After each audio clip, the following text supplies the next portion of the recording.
एक पूरे phase wise अध्ययन करते हैं तो हर कालखंड में हमने देखा कि किस प्रकार से कुछ उपलब्धियां सरकार की रही तो फिर कुछ फेलियर भी रही। जब हम अगर 1947 से आज तक के पड़ाव देखते हैं तो अगर सारिका जी आगे बढ़ने की बात कर रही हैं तो उसमें हम ये भी ना भूलें, बिल्कुल 90 के दशक में ग्लोबलाइजेशन के टेक्नोलॉजी के जो डोर्स थे वो जब खुले हमारे सामने तो कांग्रेस की सरकार थी।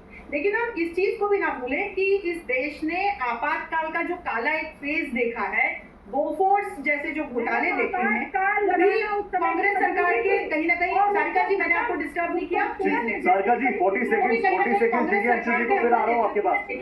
सारिका जी 40 सेकंड दीजिए अंशु को, फिर आ रहा हूँ आपके पास। आप किस प्रकार का एजेंडा लेकर आगे बढ़ते हैं, इसीलिए मैंने कहा देखिए ये बहुत एक इंट्रिंसिक पहलू है, इस पे हमें ध्यान देना चाहिए कि कोई भी पार्टी यदि राजनीति कर रही है, ये चुनाव का तो ऐसा अखाड़ा होता है कि हर पार्टी अपना अपना एजेंडा लेकर के लेकिन अपनी विचारधारा को इंटैक्ट रखते हुए आगे बढ़ती है।